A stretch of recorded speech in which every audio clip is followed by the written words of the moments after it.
আল্লাহ তাআলা কিয়ামতের কঠিন ময়দানে যেদিন স্বামী স্ত্রীকে চিনবে না, স্ত্রী স্বামীকে দেখে পালিয়ে যাবে, বন্ধু বন্ধুরে চিনবে না, পীর সাহেব মুরিদরে চিনবে না, মুরিদ পীর সাহেবরে চিনবে না, দলের কর্মী তার নেতারে চিনবে না, নেতা তার কর্মীরে চিনবে না, বন্ধু বন্ধুরে দেখে পালাবে। এই কঠিন মুহূর্তে সূর্যটা মাথার কাছে চলে আসবে, জমিনটা তামার জমিন হবে, আজকের জমিনের মতো নয়। মানুষ ঘর্মাক্ত, ক্লান্ত, শ্রান্ত মাথার মগজগুলো কানের ছিদ্র আর নাকের ছিদ্র দিয়ে বেয়ে বেয়ে পড়বে। বিশ্বনবী ফরমান, ময়দানে 7 শ্রেণীর ব্যক্তিকে রব্বুল আলামিন তার আরশের নিচে ছায়া দিবেন। তার মধ্যে প্রথম শ্রেণীর ব্যক্তি হলো ইমামুন আদিল। ইমামুন আদিল, ন্যায়পরায়ণ শাসক, যে ইনসাফের সাথে বিচার করে, যে জাস্টিস সমাজে সার্ভ করে, যে সুশাসন নিশ্চিত করে, ওই ইমামুন আদিল। আদিল শব্দটা বুঝছেন না? ইন্নাল্লাহা ইয়া'মুরু বিল আদল, পাইছেন? আদিল। 7 শ্রেণীর ব্যক্তিকে আল্লাহ তাআলা সুশীতল আরশের নিচে ছায়া দিবেন, যেদিন তার দেয়া ছায়া ছাড়া কোনো ছায়া থাকবে না। এর প্রথম হচ্ছে ইমামুন আদিল, ন্যায়পরায়ণ শাসক। চিল্লায় বলেন সুবহানাল্লাহ। আবার বিশ্বনবী বললেন, ইন্নাল মুকসিতিনা ইনদাল্লাহি আলা মানাবিরা মিন নূর আন ইয়ামিনির রহমান। কিয়ামতের দিন যারা ন্যায়পরায়ণ হিসেবে আল্লাহর সামনে দাঁড়াবে, কিয়ামতের দিন রব্বুল আলামিন তার আরশের ডান দিকে ওই ন্যায়পরায়ণ লোকদের জন্য আরশের ডান দিকে একটা নূরের মিম্বারে তাদেরকে বসার সুযোগ করে দিবে। আল্লাহর আরশের ডান দিকে ন্যায়পরায়ণ লোকদের জন্য আল্লাহ তাআলা নূরের মিম্বার বানাবে। 4 কেন কথা মনে করেছেন? আল আদাল, জাস্টিস। ইন্নাল্লাহা ইয়া'মুরু বিল আদল। আল্লাহ তাআলা এই আদালতের নির্দেশনা দেন, সুবিচার, সুশাসন। প্রিয় ভাইয়েরা, এটা আমরা বাংলাদেশে চাই কি চাই না? এই যে অরাজকতা, এই যে অন্যায়, এই যে জুলুম, এই যে ইনকনসিস্টেন্সি, সমাজের অসঙ্গতি, এর প্রধান কারণ জাস্টিস নাই, সুবিচার নাই, সুশাসন নাই। শেষবারের মতো আওয়াজ করে বলেন তো, আমরা বাংলাদেশে আদল চাই কি চাই না? তাহলে প্রথম নির্দেশনা শেষ। আল্লাহ তাআলা তোমাদেরকে আদলের আদেশ দেন। এরপর আল্লাহ বললেন, আমি তোমাদেরকে ইহসানের আদেশ দেই। ইন্নাল্লাহা ইয়া'মুরু বিল আদলি ওয়াল ইহসান। আমি তোমাদেরকে যেমনি আদলের নির্দেশনা দেই, তেমনি ভাবে তোমাদেরকে ইহসানের নির্দেশনা দেই। ইহসান, আওয়াজ করে সবাই বলেন তো ইহসান। সবাই বলেননি, সবাই বললে এতটুকু আওয়াজ হবে আমি বিশ্বাস করি না। আওয়াজ করে বলুন আল ইহসান। ইহসান মানে কারো প্রতি সফট হার্টেড হওয়া, মহানুভব হওয়া, অনুগ্রহ পরায়ণ হওয়া, অনুগ্রহশীল হওয়া, একে অপরের প্রতি দয়াদ্র হওয়া। একে অপরের প্রতি দয়াদ্র, অনুগ্রহশীল হওয়া ছাড়া মানবিক সমাজ কশিনকালেও গঠন করা সম্ভব না। প্রিয় ভাইয়েরা, সুন্দর আচরণ দিয়ে, ইহসান দিয়ে যা জয় করা যায়, নরম আচরণ দিয়ে যেটা অর্জন করা যায়, কঠোরতা দিয়ে সেটা পারা যায় না। বিষ্ণু ঈসা ইসলাম ইহসান দিয়ে, কোমল আচরণ দিয়ে, তার অনুগ্রহ দিয়ে তিনি অনেক কাফিরের হৃদয়কে জয় করে ফেলেছেন। সাইয়েদনা সুমামা ইবনে উসাল রাদিয়াল্লাহু তাআলা আনহুর কথা মনে পড়ে যায়। তিনি ছিলেন ইয়ামামার বাদশা। মদিনাতে বিশ্বনবীকে হত্যা করার নিয়তে এসেছিলেন। গোপনে গোপনে বিশ্বনবীকে হত্যা করে আবার ইয়ামামাতে তিনি ফিরে যাবেন। কিন্তু কি অবাক করা কাণ্ড, হত্যা করতে পারে নাই, সাহাবাদের হাতে তিনি ধরা পড়ে গেলেন। সাইয়েদনা সুমামা ইবনে উসাল রাদিয়াল্লাহু তাআলা আনহু হত্যার নিয়তে আসলেন, কিন্তু হত্যা করতে পারলেন না। সাহাবারা ওনাকে ধরে ফেললেন, ধরে মসজিদে নববীর পিলারের মধ্যে বেঁধে রাখলেন। সুমামা ইবনে উসাল, সিরাত থেকে শুনেন, সিরাত থেকে শোনাচ্ছি রাদিয়াল্লাহু তাআলা আনহু। ইয়ামামার অধিপতি ছিলেন। ইয়ামামা বিশ্বনবীকে হত্যার জন্য আসছেন, ধরা পড়ে গেছেন, এখন মসজিদে নববীতে বেঁধে রাখছে, তার মানে বন্দী। এখন স্ট্যাটাস কি? বন্দী, ক্যাপটিভ। তো বিষ্ণু ঈসা ইসলাম সাহাবাদেরকে বললেন, তার খোঁজ খবর নিও, সুমামা ইবনে উসালের খোঁজ খবর নিও। সাহাবারা বলেন, ইয়া রাসূলুল্লাহ, আপনাকে হত্যা করতে এসেছে, তার তো কঠিন ক্যাপিটাল পানিশমেন্ট হওয়া দরকার, কঠিন শাস্তি হওয়া দরকার। বিশ্বনবী বললেন, না, আমি যেটা জানি তোমরা সেটা জানো না। তোমরা সুমামার সাথে ভালো আচরণ করো, বিশ্বনবী সুমামার কাছে গেলেন। প্রথম দিন যে তিনি কালেমার দাওয়াত দিলেন, ইমানের দাওয়াত দিলেন, ইসলামের দাওয়াত দিলেন, রিসালাতের দাওয়াত দিলেন, আখিরাতের দাওয়াত দিলেন। পরের দিন যে বিশ্বনবী সালাতের দাওয়াত দিলেন, যাকাতের দাওয়াত দিলেন, ইসলাম কি, কিভাবে, কেমন করে পালন করতে হয় চমৎকার আর্টিকুলেট করতে শুরু করলেন। তন্ময় হয়ে সুমামা ইবনে উসাল রাদিয়াল্লাহু তাআলা আনহু বিশ্বনবীর কথাগুলো শুনতে আরম্ভ করলো। একদিন নয়, 2 দিন নয়, টানা 3 দিন বিশ্বনবী সুমামার কাছে ইসলামকে প্রেজেন্ট করেছেন, উপস্থাপন করেছেন। আওয়াজ করে বলেন, কয় দিন? 3 দিন। 3 দিন মসজিদে নববীতে বাধা। আর সাহাবীদেরকে বললেন, তার খোঁজ খবর নিও, তোমরা যে রুটি বানাও এর মধ্যে সবচেয়ে ভালো আটার রুটিটা তারে দিও, সবচেয়ে রিফাইন্ড খেজুর, যেটা পিওর খেজুর, এটা তারে দিও। আর বিশ্বনবী নিজের উট থেকে দুধ দহন করে ওনার বাড়ির এক কর্মচারীকে বলেছেন, দুধ দহন করে সুমামার জন্য নিয়ে যেও। সুবহানাল্লাহ পড়বেন না? সবাই তো অবাক, ইয়ামামা থেকে আসছে নবীকে হত্যা করতে, বিশ্বনবী দেখে তারে জামাই আদর করে, তাকে মজার মজার খাবার দিও, দুধ দিও, আদর আপ্যায়ন করো। একদিন নয়, 2 দিন নয়, টানা 3 দিন বিশ্বনবী এভাবে সুমামার কাছে যে ইসলামকে প্রেজেন্ট করতে আরম্ভ করলেন, ইসলামকে উপস্থাপন করতে শুরু করলেন।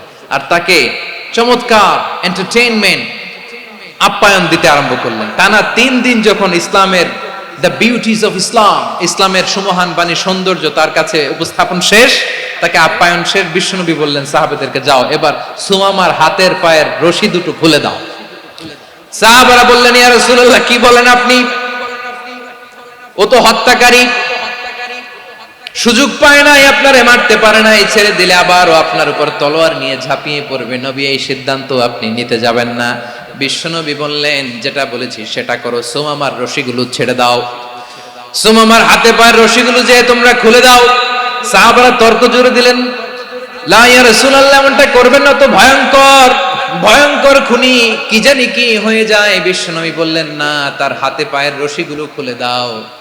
সাহাবারা বিশ্বনবীর কথা মতো তার হাতে পায়ের রশিগুলো খুলে দিল। সুমামা মুহূর্তের মধ্যে মসজিদে নববী থেকে বের হয়ে ইয়ামামায় ফিরে না যে মসজিদে নববীর পাশে একটা খেজুর বাগান ছিল, সেখানে চলে গেলেন। সেখানে একটা ছোট্ট কুয়া ছিল, কুয়ার পানি দিয়ে তিনি গোসল করলেন। সুবহানাল্লাহ পড়েন।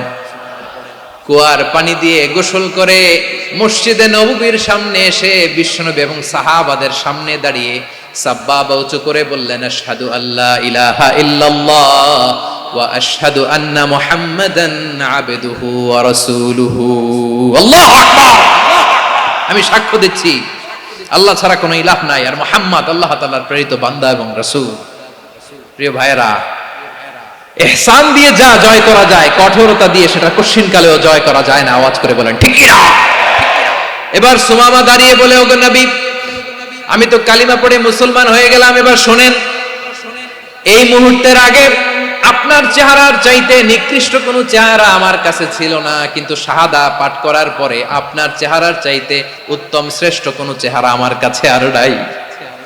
ও নবী, আজকের দিনের আগে ইসলাম ধর্মের চেয়ে নিকৃষ্ট অপছন্দনীয় কোনো ধর্ম আমার কাছে ছিল না, কিন্তু এই মুহূর্ত থেকে ইসলামের চেয়ে সেরা শ্রেষ্ঠ পছন্দনীয় কোনো ধর্ম আমার কাছে নাই। নবী গো, আজকের দিনের আগে মদিনার চাইতে অপছন্দনীয় নিকৃষ্ট কোনো শহর আমার কাছে ছিল না, কিন্তু এই মুহূর্তের পর থেকে মদিনার চাইতে কোনো শ্রেষ্ঠ শহর আমার জানা নাই। সে ছিল গমের বড় ডিলার, গম বেচতো। কি বেচতো? তার গম কিনে মক্কার লোকেরা রুটি খাইতো। সে ঘোষণা দিল, আজকে থেকে মক্কাবাসীদের জন্য সব গম আমি হারাম করে দিলাম, মক্কাবাসী এখন না খেয়ে মরে। সুবহানাল্লাহ পড়বেন না? মক্কাবাসী বিশ্বনবীর কাছে আসলেন, এসে বললেন, মুহাম্মদ, আমরা তো তোমার ভাই, তোমার চাচা, তোমার ভাতিজা, তোমার আত্মীয়, তুমি সুমামারে বলো সে যেন আবার গমের সাপ্লাই মক্কার জন্য অনুমতি দিয়ে দেয়। বিশ্বনবীর অনুমতি ক্রমে সুমামা আবার মক্কাতে গম পাঠাতে শুরু করলো। পড়েন সুবহানাল্লাহ। ইহসান, ইহসান দিয়ে আপনি যেটা জয় করতে পারবেন, you can win the heart of your enemies. ইহসান দিয়ে আপনি আপনার শত্রুর হৃদয়কে জয় করতে পারবেন। আওয়াজ করে বলেন, ঠিক কিনা? এজন্য আল্লাহ বললেন, ওয়া আনফিকু ফি সাবিলিল্লাহি ওয়ালা তুলকু বিআইদিকুম ইলাত তাহলুকা ওয়া আহসিনু ইন্নাল্লাহা ইউহিব্বুল মুহসিনিন। তোমরা আল্লাহর রাস্তায় দান করবে আর নিজেরা নিজেদেরকে ধ্বংসের হাতে ঠেলে দিও না। তোমরা একে অপরের প্রতি ইহসান করবে, কারণ ইহসানকারীদেরকে আল্লাহ বড্ড ভালোবাসেন। সুবহানাল্লাহ পড়েন। আবার সূরা রহমানে আল্লাহ বললেন, হাল জাযাউল ইহসানি ইল্লাল ইহসান ফাবিআইয়ি আলা, সবাই পড়েন, ফাবিআইয়ি আলাই রাব্বিকুমা তুকাযযিবান। ইহসানের প্রতিদান হিসেবে ইহসানই হয়। বিশ্বনবী সুমামার প্রতি যেমন ইহসান করেছেন, সুমামাও ঠিক তেমন ইহসান ফিরিয়ে দিয়েছে। ঠিক কিনা বলেন? তাহলে এক নম্বরে হচ্ছে আদ, ন্যায় বিচার। দুই নম্বরে সবাই বলে ইহসান, সদাচরণ। ইহসান দুই ধরনের প্রিয় ভাইরা, ইহসান ফিল ইবাদা, ইহসান ফিল মুআমালা। ইহসান ফিল ইবাদা হচ্ছে একাগ্র অনুভবে ইবাদতে ডুব দেওয়া, এর নাম ইবাদতের ইহসান। সুবহানাল্লাহ পড়ো। বিশ্বনবী বলেন ইহসান মানে কি জানো নাকি? হাদিসে জিবরিলে সাইয়েদনা জিবরিল আলাইহিস সালাম বিশ্বনবীকে বললেন, আখবিরনি আনিল ইহসান। নবী আমাদেরকে বলেন ইহসান মানে কি? বিশ্বনবী বললেন, আনতা আবুদাল্লাহ কাআন্নাকা তারাহু ফাইন লাম তাকুন তারাহু ফাইন্নাহু ইয়ারাক। ইহসান মানে হলো এমন ভাবে তুমি আল্লাহর সামনে নিজেকে উজাড় করে ইবাদত করবে, তুমি ভাববে তুমি আল্লাহকে দেখতে পাচ্ছ। আর এটা যদি ভাবা তোমার জন্য কঠিন হয়ে যায়, অন্তত এতটুকু তুমি ভাববা যে আল্লাহ তোমাকে দেখতে পাচ্ছেন। ঠিক কিনা বলেন? ও আমার বীর চট্টলার ভাইয়েরা, কেউ যেটা দেখে না সেটা দেখে কে? এই বিশ্বাস হৃদয়ের মধ্যে আছে? নামাজে যখন দাঁড়ান এই ফিলিংসটা আনা যাবে? হ্যাঁ, এশার সালাত তো এখনো হয় নাই না? আলোচনা শেষে এশার সালাত এখানে অনুষ্ঠিত হবে, তাই না? আচ্ছা বলুন তো, আমরা এশার সালাত পর্যন্ত বেঁচে থাকবো এই গ্যারান্টি আছে কার কার? হাত তোলেন। কয়েকজন হাত তুলছে পেছনে, না বুঝে তুলে ফেলছে। এশা পর্যন্ত যে আমরা হায়াত পাবো কোনো গ্যারান্টি আছে? সবাই আওয়াজ করে বলেন, গ্যারান্টি আছে? গ্যারান্টি নাই।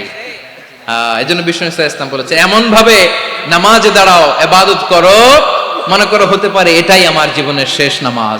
Perform the salah as if this is your last and final prayer. এমন ভাবে সালাতে দাঁড়াও, ভাবো হতে পারে এটাই তোমার জীবনের শেষ নামাজ। এমন ভাবে নামাজে দাঁড়াও, ভাবো এটাই শেষ নামাজ। তাহলে নামাজে একাগ্রতা বাড়ায় দিবে কে? ফলে ইবাদতের ইহসান আমাদের অর্জিত হবে। আর মুআমালাতে ইহসান হলো, বিশ্বনবী বলেন, ইন্নাল্লাহা তাবারাকা ওয়া তাআলা কাতাবাল ইহসানা আলা কুল্লি শাই ফাইযা কাতালতুম ফাআহসিনুল কিতলা ওয়া ইযা যাবাহতুম ফাআহসিনুদ যাবহা ওয়ালিয়ুহিদ্দা আহাদুকুম শাফরাতাহু ওয়ালিয়ুরিহ যাবিহাতাহু। ইহসান দুই ধরনের। আওয়াজ করে বলতে হবে, কয় ধরনের? সবাই বলুন আওয়াজ করে, কয় ধরনের? একটা হচ্ছে ইহসান ফিল ইবাদা, ইবাদতে ইহসান। ইবাদতে ইহসান কি? একাগ্র অনুভব দিয়ে ইবাদত করা, মন প্রাণ দিয়ে ইবাদত করা। আর মুআমালাতে ইহসান কি? সব কাজে, দৈনন্দিন কাজে, কর্মে, সামাজিক অ্যাক্টিভিটিতে কোমলতা প্রদর্শন করা, অনুগ্রহের সাথে সবকিছু করা। আল্লাহ তাআলা ইন্নাল্লাহা তাবারাকা ওয়া তাআলা কাতাবাল ইহসান আলা কুল্লি শাই, তিনি সব কিছুর ব্যাপারে ইহসানকে আবশ্যক করেছেন। সবকিছু, মুমিনের সব কাজে ইহসানের পরশ থাকবে। ওয়া ইযা কাতালতুম ফাহসিনুল কিতলা, বিষ্ণুই বলেন তুমি যখন কাউকে হত্যা করো ইহসানের সাথে করো। সুবহানাল্লাহ পড়বেন না? যখন হত্যা করো তখনও ইহসানের সাথে। আচ্ছা হত্যা করবো আবার ইহসান আসবে করতে করে, তো মেরেই ফেলবো আমি। আল্লাহ, ও ভাই একজন খুন করেছে, খুনি, রাষ্ট্রীয় আইনে তার শাস্তি হয়েছে ডেথ পেনাল্টি, মৃত্যুদণ্ড। এখন মৃত্যুদণ্ড দেখে আপনি যেমনি মন চায় তেমনি মারবেন লোকটারে? ওর নাক কেটে ফেলতে পারবেন? ওর কান কাটতে পারবেন? ওর চোখ উপড়ে ফেলতে পারবেন আপনি? যেমন মন চায় তার অঙ্গহানি করা যাবে না। ইহসানের সাথে তাকে হত্যা করো। সুবহানাল্লাহ, this is Islam, this is the true essence of Islam. ওয়া ইযা যাবাহতুম ফাহসিনুয যাবহা, যখন জবাই করবে তখনও ইহসানের সাথে জবাই করো। করব জবাই, ওইখানেও নাকি ইহসান। আচ্ছা কুরবানির দিন আমরা পশুগুলোরে কি করি বলেন সবাই আওয়াজ করে? জবাই। জবাই মানে তো এটার মেরেই ফেলতেছি, একটু পরে তো টুকরো টুকরো করে গোশতগুলো খাবো, এটা তো খাবো, এটা তো মেরেই ফেলবে। বিষ্ণু বলে না, জবের মধ্যেও মুমিনের জবের ভেতরেও ইহসানের পরশ থাকা চাই। যখন জবাই করবে প্রাণীটাকে হাত পা টাইট করে বেঁধে নাও, ছুরিটাকে শার্পেন করে নাও, ধারালো করে নাও, যাতে অল্প সময়ে জবাইটা হয়ে যায়, প্রাণীটা যাতে কম কষ্ট পায়। সুবহানাল্লাহ পড়ে। দিস ইজ কল্ড ইহসান। ইহসান আল্লাহ তাআলা যেমনি আদলের আদেশ করেছেন, ন্যায় বিচার জাস্টিস এনশিওর করতে বলেছেন, সমাজে ইহসানের ব্যবহার, ইহসানের অনুশীলন তিনি করতে বলেছেন। এজন্য মুমিনের প্রতিটি কাজে, আমার চট্টগ্রামের ভাইরা আমার দিকে তাকান, খেয়াল করে শুনুন, মুমিন জীবনের প্রতিটি কাজে ইহসানের পরশ থাকা চাই। আমরা যেন আমাদের পরিবারের প্রতি ইহসান করি, আমরা যেন আমাদের কর্মচারীদের প্রতি ইহসান করি, আমরা যেন আমাদের কলিগদের প্রতি ইহসান করি, আমরা যেন আমাদের ভাইদের প্রতি ইহসান করি। মুমিন জীবনের প্রতি কাজে ইহসানের পরশ থাকার দরকার আছে না নাই? কথা বুঝতে পেরেছেন? তাহলে আল্লাহ তাআলার তিনটা আদেশ ছিল, কয়টা গেল? ভুলে গেছে, ভুলে গেছে চট্টগ্রাম।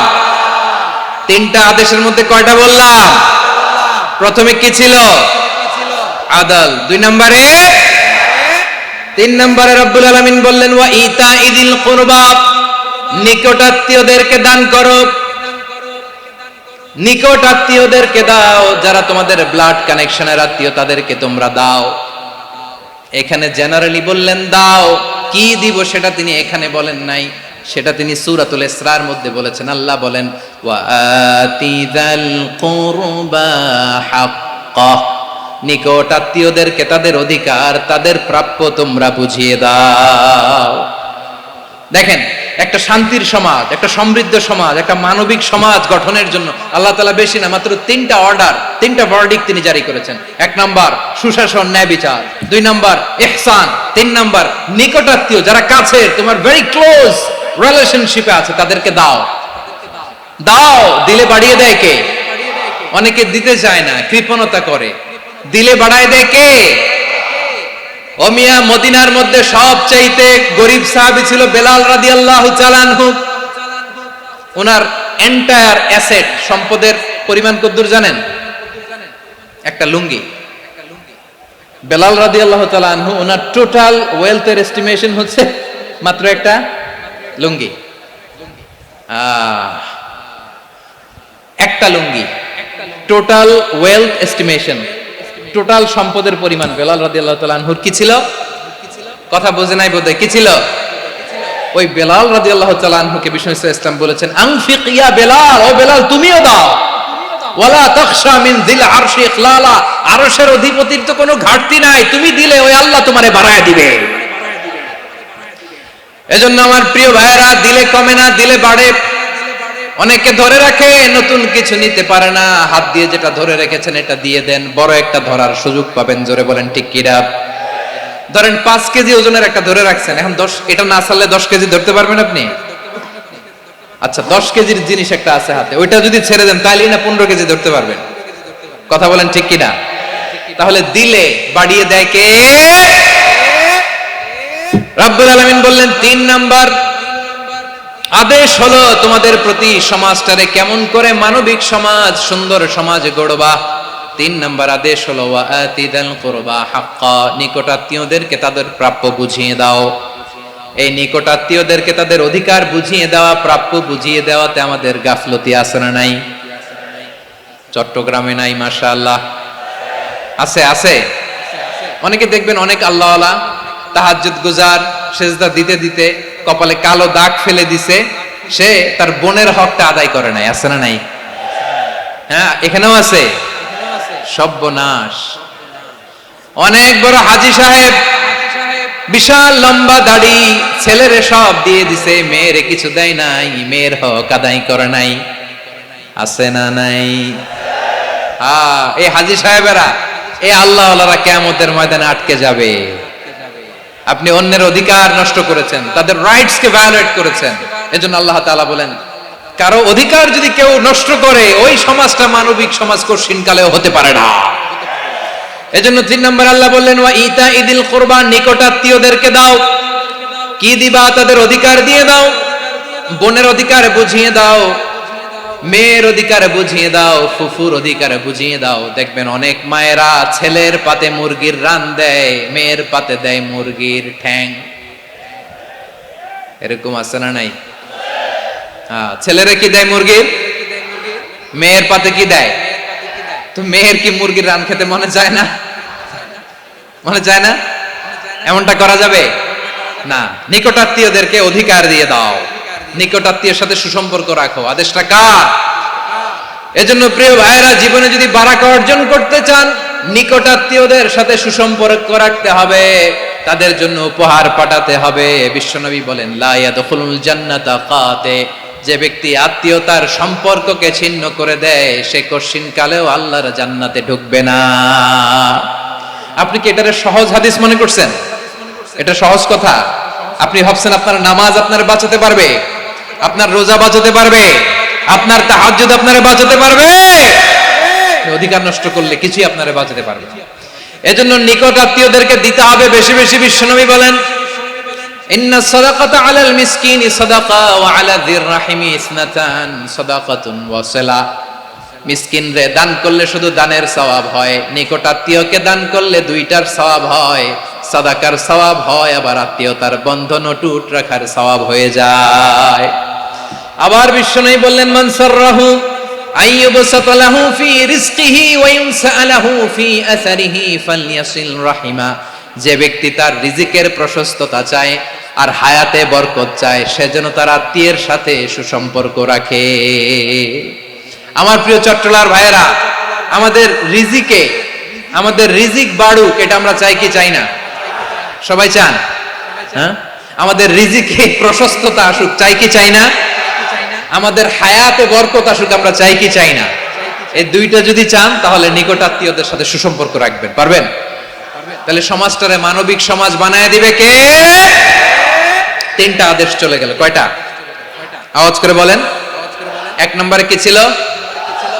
দুই নম্বরে, তিন নম্বরে নিকট আত্মীয়দেরকে দান।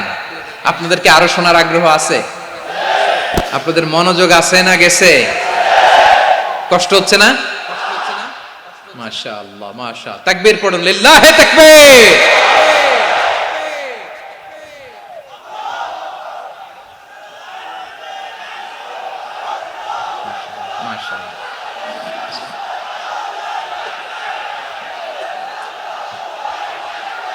আমার প্রিয় ভাইয়েরা,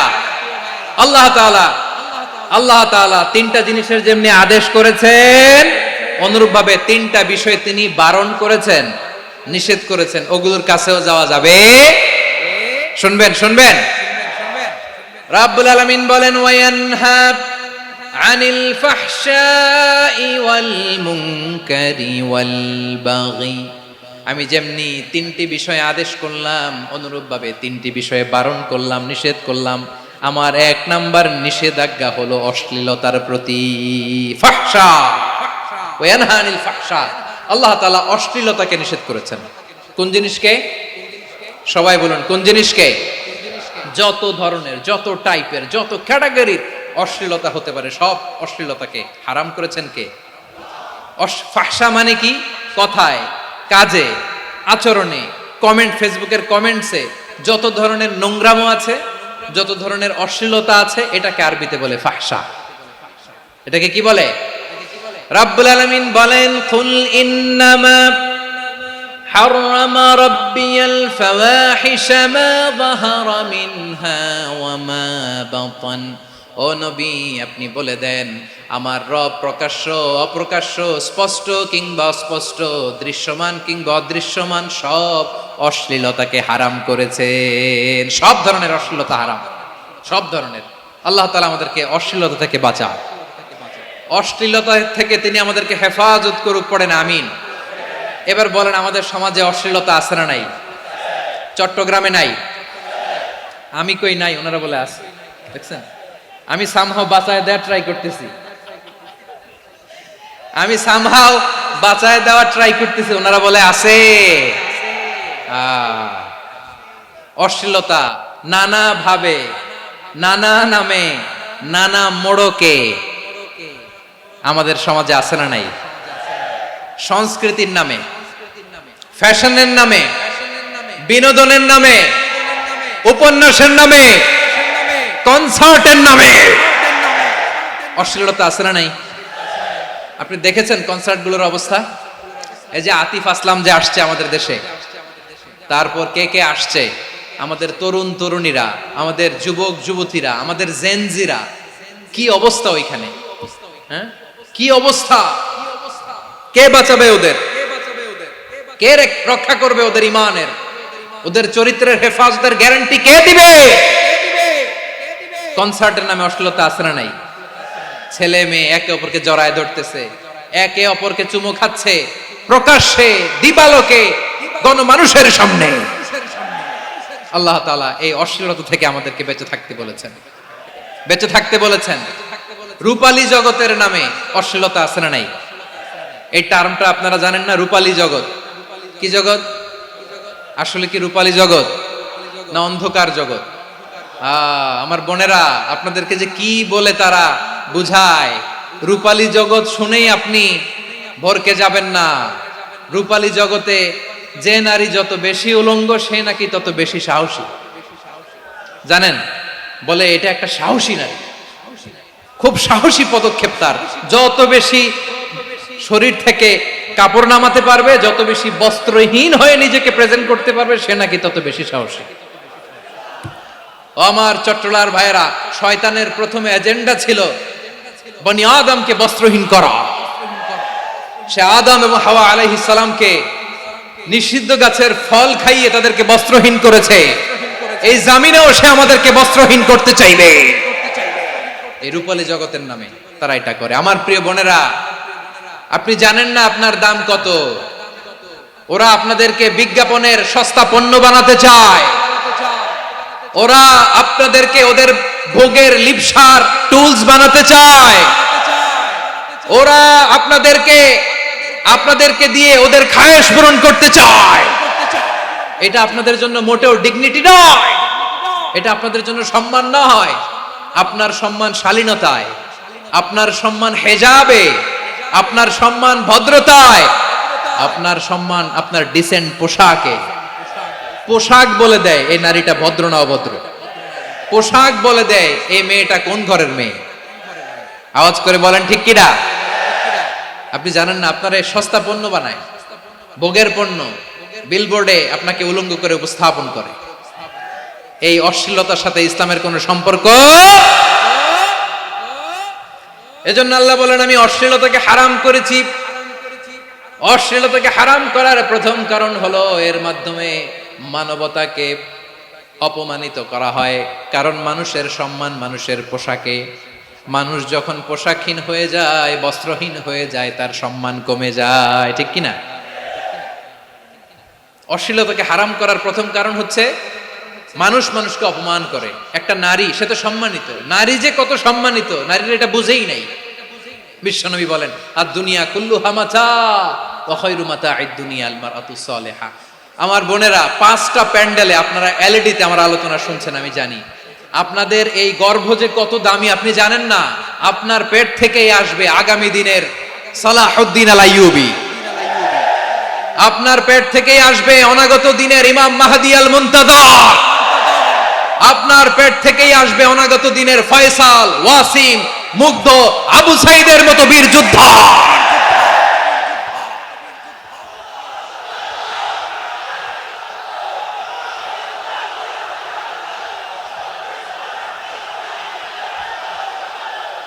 আমার প্রিয় বোনেরা, আমার প্রিয় বোনেরা, বিশ্বনবীর কথার ওজন খেয়াল করেন। আর দুনিয়া কুল্লুহা মাতা ওয়া খায়রু মাতা'আদ দুনিয়া আল মারআতুস সালিহা।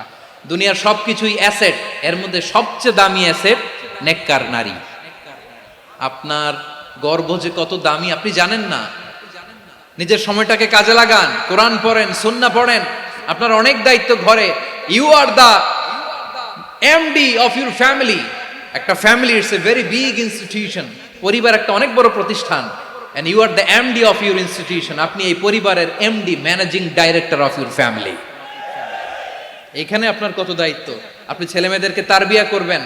আপনি আপনার স্বামীর জন্য ঘরটার জান্নাতের নীর বানাবেন। আপনার জন্য জান্নাতের ডুপ্লেক্স বাড়ি ওইখানে তৈরি করে রাখবে কে? আপনি যে কত দামি আপনি জানেন না। নারীদেরকে আল্লাহ বানিয়েছেন উচ্চতর করে, নিম্নতর নয়। নারীদেরকে ছোট্ট জিনিস দিলে এটার বড় করে দেয়। নারীদেরকে ভ্রূণ দিলে, শুক্রাণু দিলে নারী এটারে বাচ্চা বাচ্চা হিসেবে উপহার দেয়, ঠিক কিনা? বিয়ের মাধ্যমে স্বামী যখন তার শুক্রাণু তার স্ত্রীকে উপহার দেয়, স্ত্রী রিটার্নে কি উপহার দেয়? ফুল ফর্ম বেবি, মানব সন্তান। দেখছেন, আপনি দিলেন একটু, উনি দিছে বিশাল। আপনি যদি নারীকে বাজার এনে দেন, নারী এটাকে সুস্বাদু খাবারে রূপান্তর করে দেয়। আপনি তাকে একটা মুচকি হাসি দিয়ে দেন, সে তার কলিজা দিয়ে দেয়। কিন্তু যদি আপনি তার মনে কষ্ট দেন, সে আপনার জীবনকে জাহান্নাম বানায়া দেয়। খবর আছে। নারীর মন বুঝতে পারলে নেয়ামত, বুঝতে না পারলে কিয়ামত, ঠিক কিনা বলে? কত দামি আপনি জানেন না, জানেন না আপনি কত দামি, অনেক দামি আপনি। আপনাদেরকে যেন ভোগের সস্তা পণ্য বানাতে না পারে, আপনাদেরকে সচেতন থাকতে হবে, সজাগ থাকতে হবে, কনসার্ন থাকতে হবে। শয়তানের ওই হাতছানির দিকে আর নজর দেওয়া যাবে না। তাহলে কেন আল্লাহ তাআলা এই ফাহশা অশ্লীলতাকে হারাম করলেন? এক নাম্বার, এতে হিউম্যান ডিগনিটি কমে। দুই নাম্বার, এতে মানুষের অধিকার নষ্ট হয়। আপনি বিয়ে করেছেন, এরে পরকিয়া করেন, ওর সাথে এরকম আছে না নাই? স্ত্রীর অধিকার নষ্ট করেছেন। আপনি বিবাহ সম্পর্কে আবদ্ধ হয়েছেন তার সাথে, আপনি পরকিয়া করেন ওই ছেলের সাথে, আপনি আপনার হাজবেন্ডের সাথে বিট্রে করেছেন। এজন্য আল্লাহ অশ্লীলতাকে হারাম করেছে। অশ্লীলতাকে হারাম করার আরেকটা কারণ হচ্ছে আল্লাহ তাআলা এই হিউম্যান জেনারেশনকে এটাকে প্রিজার্ভ করতে চায়। হিফজুন নাসল, এটা মাকাসিদুশ শরিয়ার অনেক গুরুত্বপূর্ণ একটা মাকাসিদ, অনেক গুরুত্বপূর্ণ। আপনার নাসল, আপনার জেনারেশনকে সংরক্ষণ করা। এই যে আসতেছে ফেব্রুয়ারি, কত ফেব্রুয়ারি জানো? এটা কি বিশ্ব ভালোবাসা দিবস? হ্যাঁ, কি দিবস? এই বিশ্ব ভালোবাসা দিবসের সাথে মুসলমানদের কোনো সম্পর্ক নাই। আমার প্রিয় ভাইরা, এই যে আপনি অবৈধ সম্পর্কে জড়ালেন, কেন আল্লাহ অশ্লীলতাকে হারাম করেছে দেখেন। বলতেছিলাম যে এটা আপনার নাসল, আপনার জেনারেশন, আপনার লিনিয়েজ, আপনার বংশকে প্রিজার্ভ করা। কে কার বাবা, কে কার মা, বাবা মা জানা, প্রজন্মকে প্রিজার্ভ করা, এটা ইসলাম ওয়াজিব করে দিয়েছে। এই যে অবৈধ সম্পর্কের কারণে, বিশ্ব বেহায়া দিবসের কারণে, এগুলোর আউটকাম, আউটপুট হিসেবে মাঝে মাঝে ঢাকা মেডিকেলের ডাস্টবিনে নবজাতকের বাচ্চার কান্নার আওয়াজ শুনতে পাওয়া যায়। চট্টগ্রাম মেডিকেলের ডাস্টবিনে নবজাতকের কান্না শুনতে পাওয়া যায়। বীর চট্টলার মুসলমানেরা বুঝতে পারলে আওয়াজ করে বলেন, এই যে চট্টগ্রাম মেডিকেলে যে নবজাতকটা পাওয়া গেল, ওর বাবাকে আমাকে বলেন, ওর বাবাকে, ওর মাকে, ও কোন ফ্যামিলির সন্তান কেউ জানে? আপনি হিউম্যান ডিগনিটিকে অপমান করেছেন না? আপনি তার ভবিষ্যৎকে অন্ধকার করেছেন না? আপনি তার লিনিয়েজকে প্রশ্নবিদ্ধ করে দিয়েছেন না? এই জন্য আল্লাহ তাআলা অশ্লীলতাকে আমাদের জন্য হারাম করে দিয়েছেন। পড়েন সুবহানাল্লাহ। এই জন্য রাব্বুল আলামিন বলেন, কুল ইন্নামা হারামা রাব্বিয়াল ফাওয়াহিশা মা যাহারা মিনহা ওয়া মা বাতান। প্রকাশ্য অপ্রকাশ্য সব অশ্লীলতাকে হারাম ঘোষণা করে দিয়েছে কে? আবার দুনিয়ার বুকে যারা অশ্লীলতার প্রসার করে তাদের জন্য শাস্তি মজুদ রেখেছে কে? রাব্বুল আলামিন বলেন, ইন্নাল্লাযীনা ইউহিব্বুনা আন তাশিআল ফাহিশাতু ফিল্লাযীনা আমানু লাহুম আযাবুন আলীমুন ফিদ দুনিয়া ওয়াল আখিরাতি ওয়াল্লাহু ইয়ালামু ওয়া আনতুম লা তা'লামুন। নিশ্চয়ই যারা বিশ্বাসীদের মাঝে অশ্লীলতার প্রচার প্রসার করতে চায় তাদের জন্য আমি মর্মন্তুদ শাস্তি প্রস্তুত করে রেখেছি, দুনিয়াতেও রেখেছি, আখিরাতেও রেখেছি। ঘোষণাটা কার? যারাই নাটকের নামে, সিনেমার নামে, রূপালী জগতের নামে, মুভির নামে, ওটিটি প্ল্যাটফর্মের নামে আমার সমাজে অশ্লীলতা ছড়াতে চায় তাদের জন্য কঠিন মর্মন্তুদ শাস্তি মজুদ রেখে দিয়েছে কে? ও আমার বোনেরা, এখনো আপনি জাগবেন না? এখনো আপনার চিন্তার দুয়ারে এখনো নাড়া পড়ে নাই?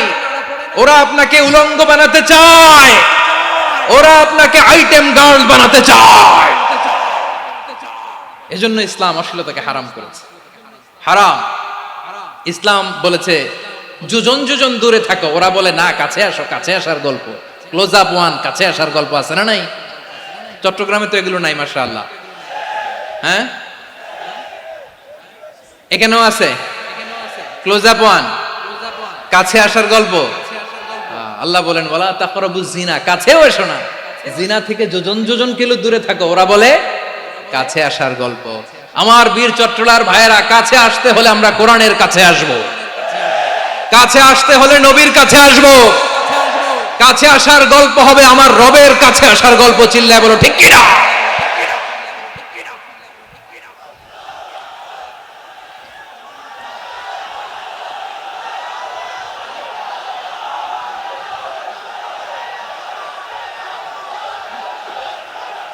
বসুন বসুন আমার ভাইয়েরা। তাহলে অশ্লীলতার সাথে আমাদের কোনো সম্পর্ক? সবাই বলতে পারেননি, আওয়াজ করে বলুন, অশ্লীলতার সাথে আমাদের কোনো সম্পর্ক? আমরা এই সমস্ত ক্লোজ আপ ওয়ান, কাছে আসার গল্পের প্রোগ্রামে যাব? আমরা কোন ধরনের অশ্লীল কন্টেন্ট সোশ্যাল মিডিয়ায়, টিভিতে দেখব? কি যুগ যে আমরা কাটাচ্ছি আপনি কল্পনা করতে পারবেন না। পর্ন ইন্ডাস্ট্রি,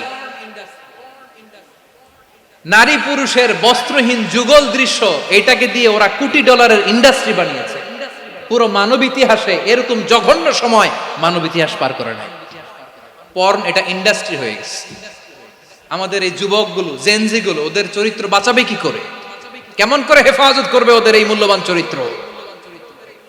আমার প্রিয় ভাইয়েরা, এই অশ্লীলতার দ্য লেটেস্ট ভার্সন হচ্ছে LGBTQ, শরীফ থেকে শরীফা। শুনছেন আপনারা? দেখতে পুরুষ, আসলেই পুরুষ, সুস্থ একজন পুরুষ, 4 সন্তানের বাবা, বলে আমি মনে মনে নারী।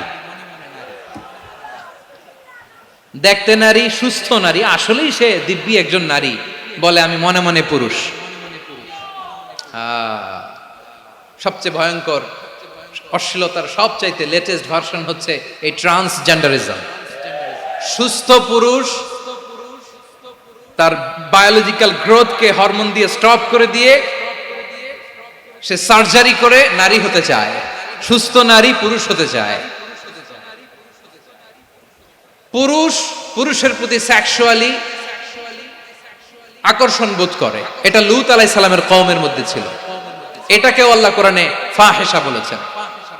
ওয়ালুতান ইয ক্বালা লিকাওমিহি আতাতুনাল ফাহিশাতা মা সাবাকাকুম বিহা মিন আহাদিম মিনাল আলামিন। লূত আলাইহিস সালাম বললেন, তোমরা কি এমন এক অশ্লীল কার্যক্রমে ডুব দিলে নাকি যেটা গোটা বিশ্বের কেউ কখনো করে নাই, তোমরাই প্রথম করেছো। পড়েন নাউযুবিল্লাহ। এই পশ্চিমের এই রোগ আমার দেশে যেন আসতে না পারে, আমাদের সজাগ থাকতে হবে। প্রিয় ভাইরা, চিল্লায় বলেন ঠিক কিনা? পশ্চিমের অবস্থা ভয়ঙ্কর। পাশ্চাত্যে, আমি যুক্তরাষ্ট্রে ছিলাম অনেকদিন, কয়েক মাস, বিভিন্ন স্টেটে ঘুরেছি। গার্ডিয়ানরা উদ্বিগ্ন, ছেলে মেয়েদেরকে, ছোট্ট ছেলে মেয়ে, ওদেরকে জিজ্ঞেস করে তুমি how do you feel right now inside yourself, তুমি ভিতরে ভিতরে কেমন ফিল করো, তোমার কি ছেলে ছেলে লাগে না মেয়ে মেয়ে লাগে? আচ্ছা বলেন, এই ছোট্ট বাচ্চাটা ওকে এগুলো জেন্ডার অ্যাসাইনমেন্ট বলতে এগুলো কিছু বুঝে? এইভাবে মিসগাইড করা হচ্ছে। কৌতূহল বশত ছোট্ট ছেলে যদি বলে আমার তো মেয়ে মেয়ে লাগে, তখন বলে যে না তুমি মেয়ে, ছেলে না। মা বাবা বাধা দিলে ওকে আলাদা গভর্নমেন্ট হাউসে নিয়ে যাবে। ভয়ঙ্করতম অবস্থা। আমরা একটা সময় শুনতাম যে হুজুর আমার ছেলেটা খুব ভালো, হাফেজে কোরআন, আল্লাহওয়ালা। হুজুর আমার ছেলে দাড়ি রাখছে, আল্লাহওয়ালা। হুজুর আমার ছেলে 5 ওয়াক্ত সালাত জামাতের সাথে পড়ে, তার মানে আল্লাহওয়ালা। পশ্চিমে যে আমি কি শুনছি জানেন? ওরা বলে হুজুর আমার ছেলেটা ইউনিভার্সিটির একটা মেয়ের সাথে প্রেম করে, ও খুব আল্লাহওয়ালা, হুজুর দোয়া করবেন। এর কারণ ওদের কাছে আল্লাহওয়ালার ক্রাইটেরিয়া হচ্ছে হুজুর আমার ছেলেটা আরেক ছেলের পছন্দ করে নাই, আমার মেয়েটা আরেক মেয়েকে ভালোবাসে নাই, এজন্য আমার ছেলেটা আল্লাহওয়ালা, হুজুর ওর জন্য একটু দোয়া করে দিয়েন। কি চ্যালেঞ্জ ওরা ফেস করতেছে। ওনার ছেলে যে আরেক ছেলেরে বিয়ে করবে না, এটাতেই উনি খুশি যে আলহামদুলিল্লাহ আমার ছেলেটা একটা মেয়েরে ভালোবাসে, আমার মেয়েটা একটা ছেলেরে ভালোবাসে, মানে এটা খুব আল্লাহওয়ালা। নাউজুবিল্লাহ পড়তে পারলেন না? এজন্য অশ্লীলতার সাথে আমাদের কোনো সম্পর্ক। রব্বুল আলামিন বলেন ওয়ায়ানহা আনিল ফাহশাই ওয়াল মুনকারি ওয়াল বাগি তিনটা জিনিসকে আমি নিষিদ্ধ করলাম। এক নাম্বার হলো ফাহশা, অশ্লীলতা। দুই নম্বরে হলো মুনকার, সমস্ত মন্দ কাজ। আপনাদের মনোযোগ আছে না? শেষ করে দিব? আর 2-1 মিনিট শুনবেন? আচ্ছা বলি তাহলে, আর 2-1 মিনিট। তাহলে নিষেধাজ্ঞা জারি করেছেন তিনটা জিনিসের উপর। এক নাম্বার কি?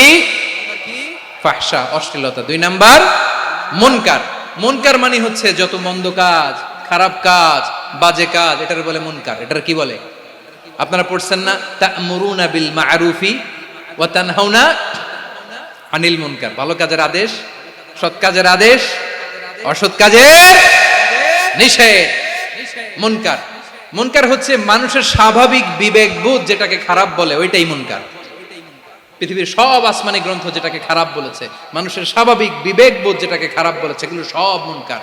যেমন ইফটিজিং, এটা কি ভালো না খারাপ? মজুদদারি, খাদ্যে ভেজাল দেওয়া, ওজনে কম দেওয়া, মাছে ফরমালিন মিশানো, চাঁদাবাজি, টেন্ডারবাজি, দখলবাজি, এগুলো আমাদের স্বাভাবিক বিবেকেই বলে এগুলো খারাপ, এগুলো হচ্ছে মুনকার। আল্লাহ তাআলা এই মুনকার থেকে আমাদেরকে বেঁচে থাকতে বলেন, আর শয়তান এই মুনকারের প্রতি আমাদেরকে উদ্বুদ্ধ করে। আল্লাহ তাআলা বললেন, ইয়া আইয়ুহাল্লাযীনা আমানু লা তাত্তাবিউ খুতুওয়াতিশ শাইতান ومن يتبع خطوات الشيطان فإنه يأمر بالفحشاء والمنكر। আল্লাহ বললেন, আমার গোলামেরা শোনো শোনো, ও আমার বিশ্বাসী বান্দারা খবরদার, তোমরা কশিনকালেও শয়তানের পদাঙ্ক অনুসরণ করবে না, কারণ শয়তান তোমাদেরকে অশ্লীলতা এবং মন্দ কাজের দিকে উদ্বুদ্ধ করে। আমাদের কাজ হচ্ছে শয়তান আমাদেরকে যেদিকে নিতে চায় আমরা তার উল্টা দিকে যাব, ঠিক কিনা বলে? শয়তান এই মন্দ কাজকে আমাদের কাছে বিউটিফাই করে, চাকচিক্যময় করে আমাদের সামনে উপস্থাপন করে।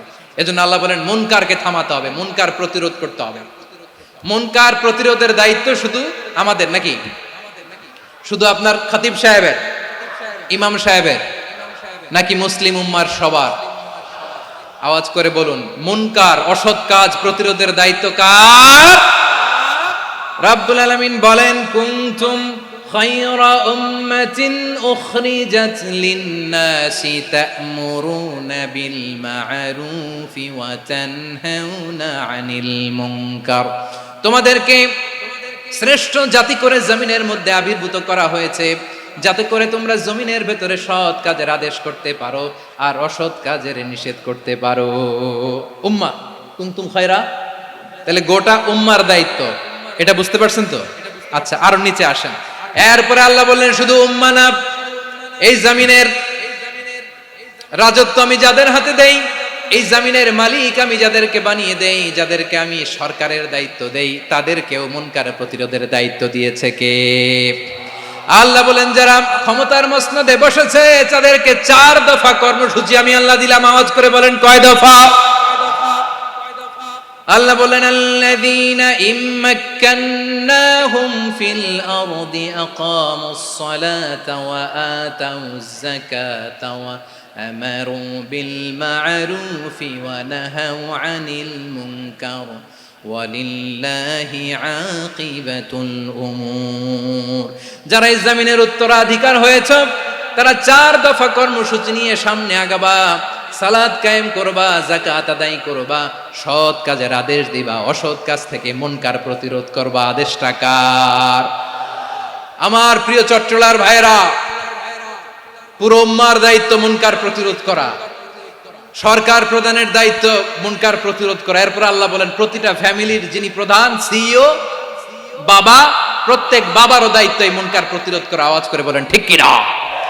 যেমনটি সাইয়েদনা লোকমান আলাইহিস সালাম ওনার কলিজার টুকরা সন্তানকে আদেশ করেছেন, ইয়া বুনাইয়া আকিমিস সালাতা ওয়া'মুর বিল মা'রুফি ওয়ানহা আনিল মুনকার। পড়েন সুবহানাল্লাহ। বাবা ছেলেকে সবক দিচ্ছে। কে সবক দিচ্ছে? কাকে? লোকমান আলাইহিস সালাম ছেলেকে বলতেছে, ওরে আমার কলিজার টুকরা সন্তান, ওরে আমার বাছা, নামাজ কায়েম করবা, সৎ কাজের আদেশ দিবা, আর মুনকার প্রতিরোধ করবা, অসৎ কাজ, সমাজ থেকে খারাপ কাজকে ঝেঁটে বিদায় করে দিবা। তাহলে দেখেন আমি স্টেপ বাই স্টেপ নামলাম। পুরা উম্মার দায়িত্ব, জমিনের উত্তরাধিকারী আল্লাহ যাদেরকে বানিয়েছেন সরকার, তাদের দায়িত্ব, প্রতিটি ফ্যামিলির প্রধানের দায়িত্ব। এরপরে বিশ্বনবী বলেন সচেতন প্রতিটি মুসলিমের দায়িত্ব সমাজ থেকে মুনকারকে উৎখাত করা।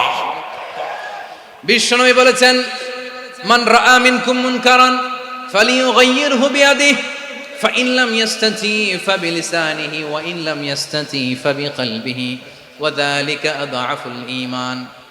সমাজে যে মুনকার দেখবে, খারাপ কাজ দেখবে, সে যেন হাত দিয়ে সেটাকে থামায়। কি দিয়ে? আপনাদের তো হাত নাই না? হাত আছে, হাত আছে। ওরা যেই হাত দিয়ে অন্যায় করে ওইটা প্রতিরোধের জন্য আমাদেরও হাত আছে না নাই? থামাতে হবে, থামাতে হবে।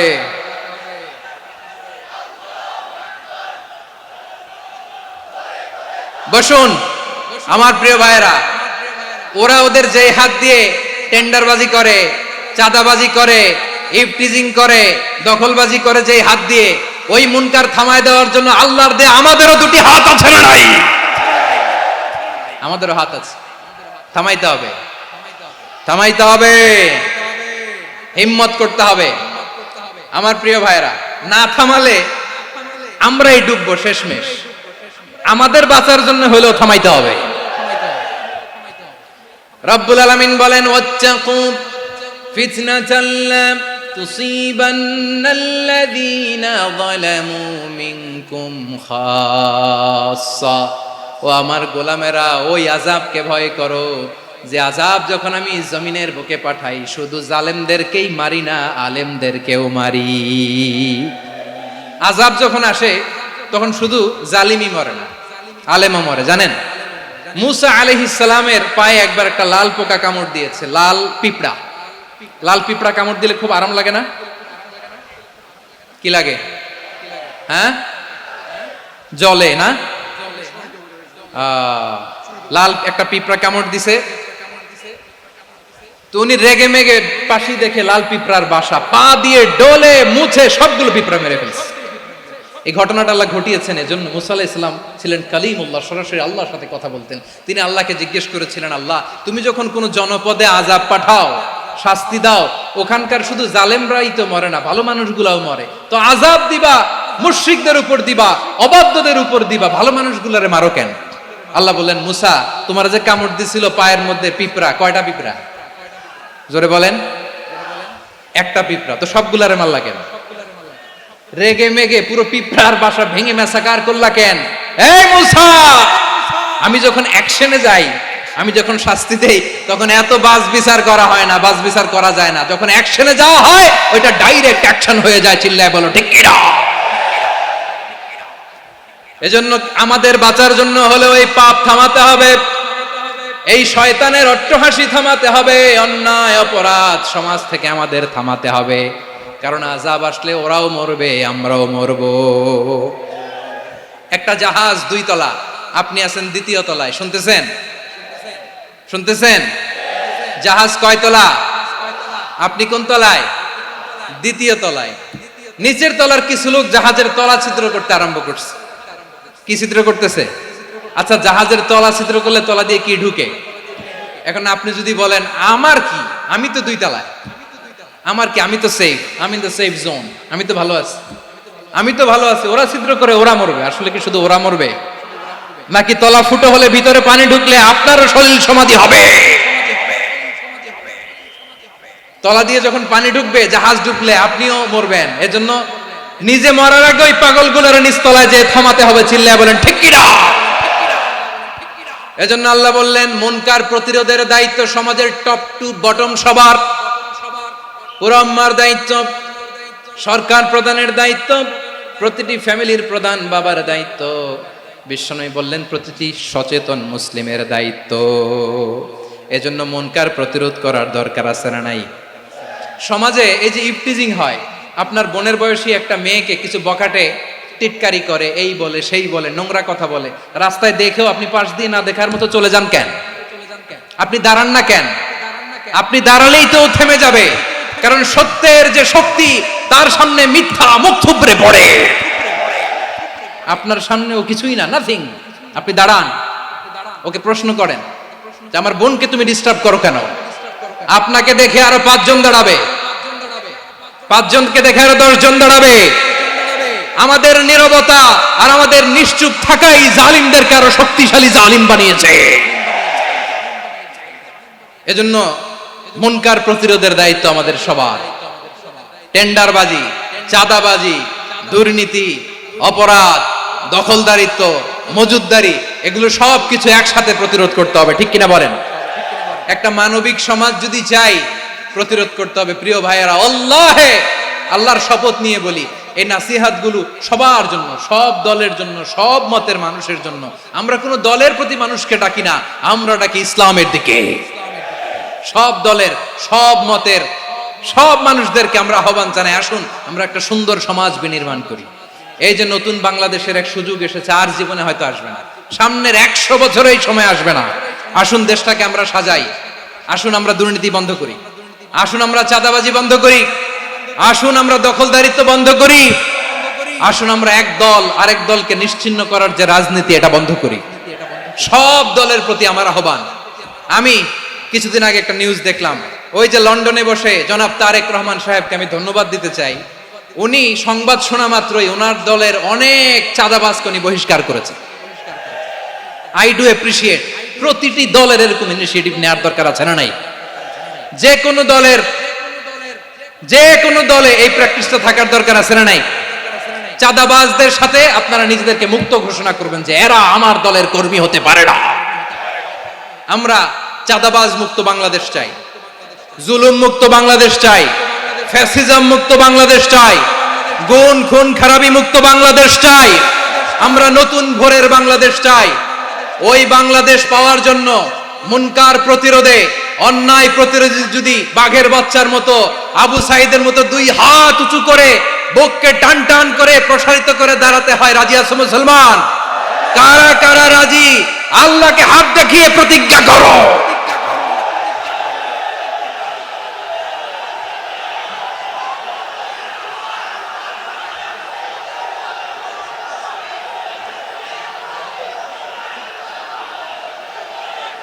আমার প্রিয় ভাইয়েরা, বসুন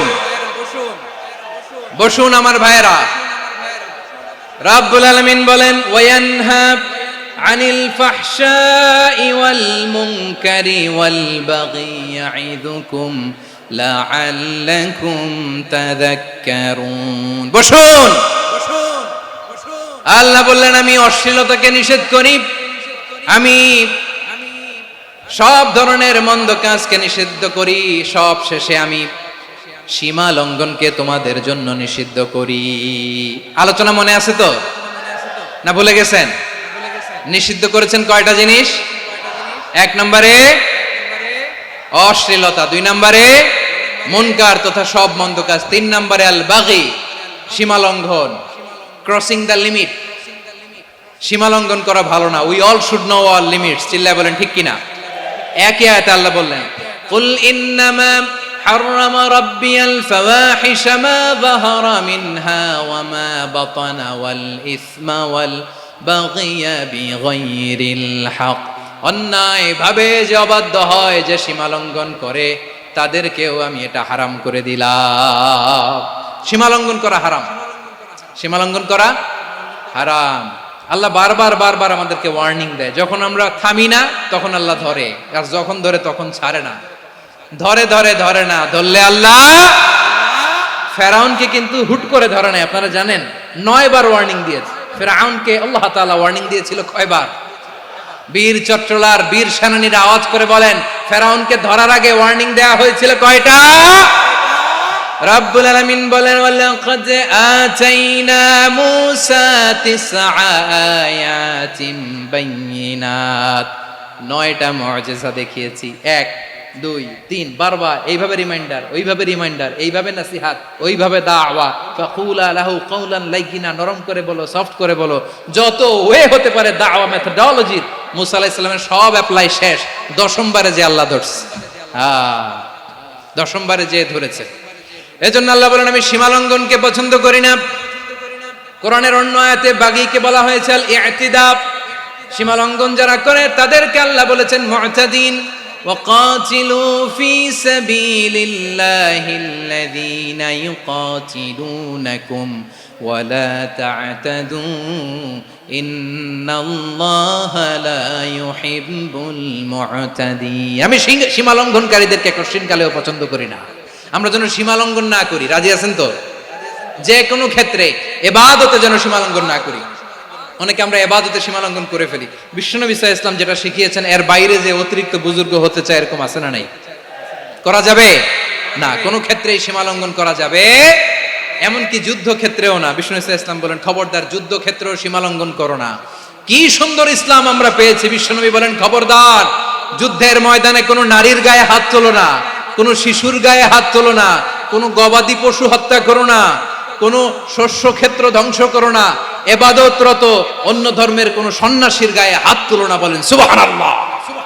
তাহলে আমরা সীমা লঙ্ঘন করতে পারবো? প্রিয় ভাইরা, একটা সুখী সমৃদ্ধ শান্তির সমাজ, মানবিক সমাজ যদি আমরা গঠন করতে চাই, আমাদের আল্লাহর দেয়া কয়টা আদেশ মানতে হবে বলেন দেখি? সবাই বলেন কয়টা? আর বেঁচে থাকতে হবে কয়টা জিনিস থেকে? আওয়াজ করে বলেন কয়টা? আচ্ছা, আদেশ নাম্বার 1 কি ছিল বলেন? আল্লাহর আদেশ কি? 1 নাম্বার আদাল, ন্যায়পরায়ণতা। আমরা সুবিচার, সুশাসন, ন্যায় বিচার চাই কি চাই না? 2 নম্বরে কি ছিল? মাশাআল্লাহ, আওয়াজ করে বলেন 2 নম্বরে কি ছিল? ইহসান। আমরা যেন সবার প্রতি দয়া পরবশ হই, ইহসান করি। 3 নম্বরে কি ছিল? নিকটাত্মীয়দের দান করা, তাদের অধিকার প্রাপ্য বুঝিয়ে দেওয়া। পাশাপাশি 3টা জিনিস থেকে আল্লাহ বারণ করেছেন, নিষেধ করেছেন। তার প্রথমটা ফাহশা, অশ্লীলতা। অশ্লীলতার সাথে আমাদের কোনো সম্পর্ক।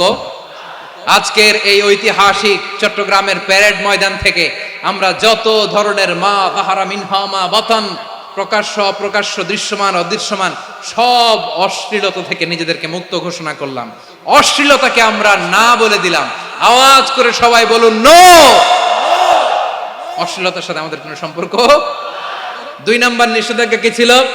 আল মুনকার, সমাজের যত মন্দ কাজ এগুলোকে আমরা প্রতিরোধ করব। রাজি আছেন তো সবাই? 3 নম্বরে আল বাগি, সীমালঙ্ঘন। কোন মুসলিম সীমালঙ্ঘন করে না, এমনকি যুদ্ধ ক্ষেত্রেও না। আওয়াজ করে বলেন ঠিক কি না? রাব্বুল আলামিন শেষে বললেন ইয়াইদুকুম লাআল্লাকুম তাযাক্কারুন। আল্লাহ তোমাদেরকে উপদেশ দেন যাতে তোমরা শিক্ষা গ্রহণ করো। আমরা উপদেশ দিব, আমরা জোর করে কাউরে কিছু মানাতে চাই না। লা ইকরাহা ফিদ্দিন ওয়া যাক্কির ফা ইন্না যিকরা তানফাউল মুমিনিন। উপদেশ দিলে এটা মুমিনদের কাজে দেয়। লাস্তা আলাইহিম বিমুসাইতির ইন্নামা আনতা মুযাক্কির। নবী হে, আপনি রিমাইন্ডার দাতা, আপনি উপদেশ দিবেন। আমরাও বিশ্বনবীর এই হাদিসগুলো থেকে, কোরআনের আয়াত থেকে রিমাইন্ডার, এই কথামালা বাণী বাহক হিসেবে এই বাণীগুলো আপনাদের সাথে কাছে পৌঁছে দিলাম। আমরা আল্লাহ তাআলার কাছে প্রার্থনা করি, আল্লাহ আমরা যেন আদল দিয়ে আমাদের সমাজকে গঠন করতে পারি। আল্লাহ আমরা যেন ইহসান করতে পারি, আমরা যেন নিকটাত্মীয়দের দান করতে পারি। আল্লাহ যত ধরনের অশ্লীলতা, অনাচার, মন্দ কাজ, সীমালঙ্ঘন, অবাধ্যতা থেকে যেন আমরা বেঁচে থাকতে পারি। আল্লাহ তাআলা আমাদের সবাইকে কথাগুলো বোঝার ও আমল করার তৌফিক দান করুক। হাযা মা ইনদি ওয়াল ইলমু ইনদাল্লাহ আলাইহি তাওয়াক্কালতু ওয়া ইলাইহি উনীব। প্রিয় ভাইরা, আমি আপনাদের সবার জন্য দোয়া করি, আপনারাও আমার জন্য দোয়া রাখবেন। আমাদের পাশেই আছেন আমাদের সকলের শ্রদ্ধাভাজন, আমাদের মুরব্বী আওলাদে রাসূল আনোয়ার হোসেন তাহের জাবির আল মাদানী হাফিজাহুল্লাহ ওয়া রাআ। সবাই বসুন। উঠবেন না? কেউ উঠবেন না? উঠলেন কেন? উঠলেন কেন? প্যারেড ময়দানের প্রোগ্রাম তো এরকম হইতে পারবে না। বসুন, এটা আল্লামা সাঈদীর স্মৃতি বিজড়িত মাহফিল। বসুন, বসুন, এই মাহফিলের আদব আছে। বসুন, বসুন। সুশৃঙ্খল ভাবে আমরা আখির মোনাজাতে অংশগ্রহণ করব।